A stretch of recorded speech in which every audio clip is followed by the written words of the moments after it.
E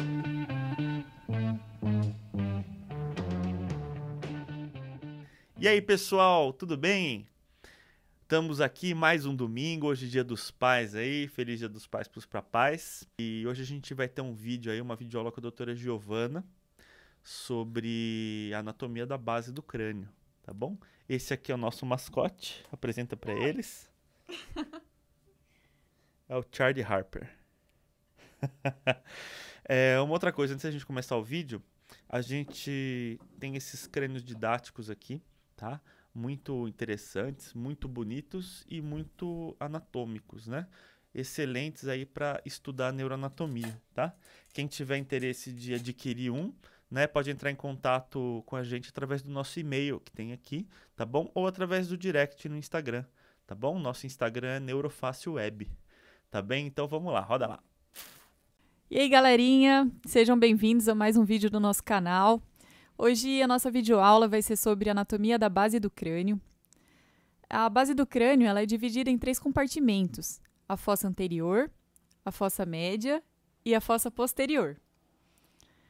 Na fossa anterior estão localizados os seios da face, o teto da cavidade nasal e o teto da órbita. A fossa média está relacionada com a orelha média e a orelha interna, o seio esfenoidal e alguns nervos cranianos. Na fossa posterior, é a que tem relação com a coluna cervical e com alguns nervos baixos.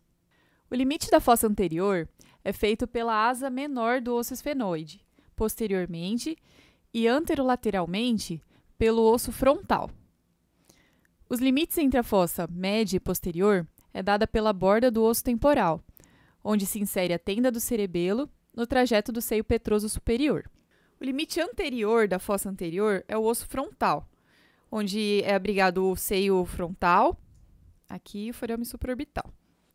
O limite inferior da fossa anterior é formada pelo osso frontal, etimoide e esfenoide.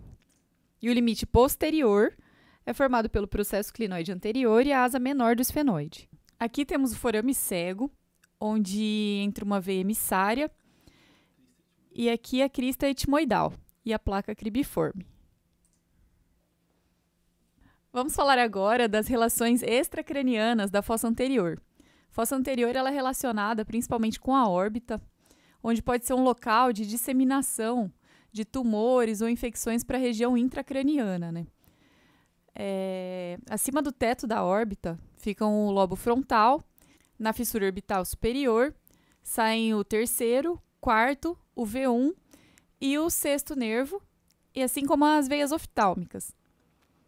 Na fissura orbital inferior sai a veia infraorbital, que comunica a fossa infratemporal com o ptérigo maxilar.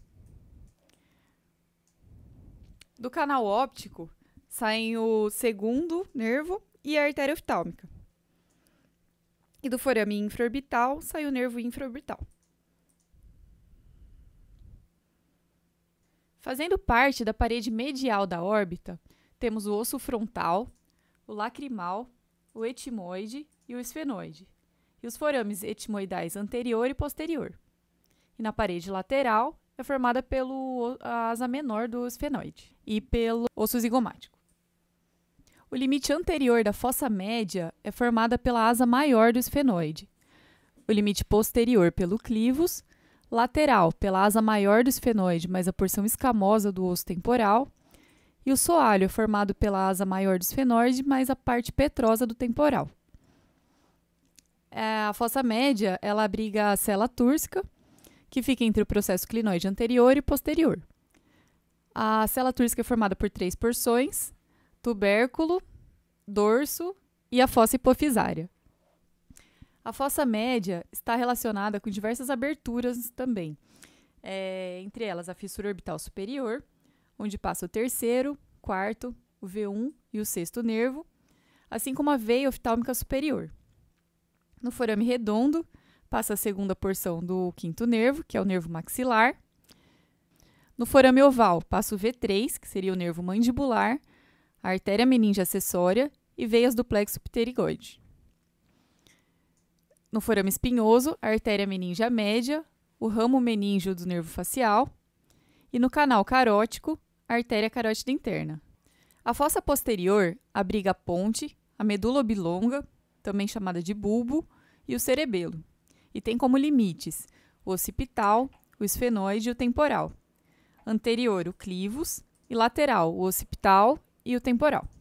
Na fossa posterior também temos algumas aberturas, entre elas o meato acústico interno, por onde passa o 7º e 8º nervo, forame jugular, por onde passa o 11º, o 10º e o 9º nervo, o canal do hipoglosso, inferomedial forame jugular, o forame magno, por onde passa o nervo espinhal acessório e a artéria vertebral.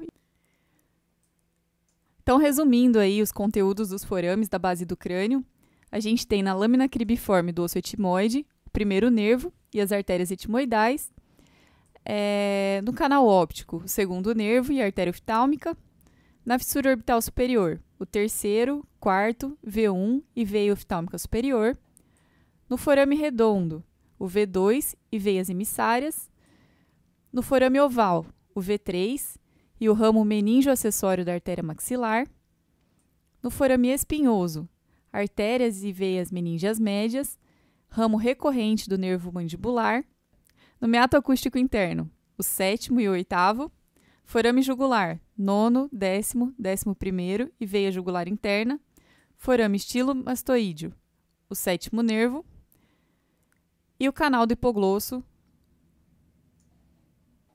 forame magno, é onde abriga o bulbo, as meninges, as artérias vertebrais espinal anterior e raízes do acessório. E a fissura orbital inferior é por onde passam as artérias e veias infraorbitárias. Bom, falando agora da anatomia da base externa do crânio, a gente vai ter a maxila. Na maxila, a gente tem o forame incisivo e o processo zigomático. Aí, continuando o processo zigomático, a gente tem o osso zigomático, que vão formar juntos o arco zigomático, o osso palatino, com a sutura palatina transversa, o forame palatino maior e o forame palatino menor, que tem dos dois lados, e a espinha nasal posterior. Saindo da espinha nasal posterior, a gente vai ter o osso vomer e as coanas, que dá para ver aqui nessa visão. O osso esfenoide, a asa maior do osso esfenoide,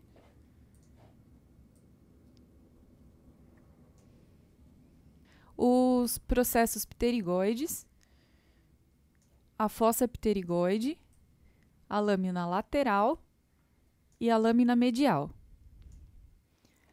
o forame oval, o forame espinhoso, agora no osso temporal, osso temporal aqui, nós temos o processo zigomático, a fossa condilar, o processo estiloide, o forame estilomastoídeo, o processo mastoide, o canal carótico, o meato acústico externo e o forame lácero. Aqui.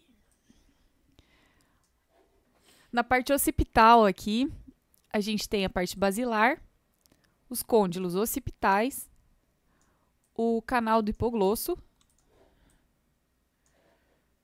aqui,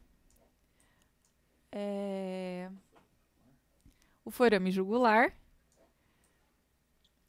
o canal condilar, atrás dos côndilos, aqui, a protuberância occipital externa, a linha nucal superior, a crista occipital externa, a linha nucal inferior e o forame magno.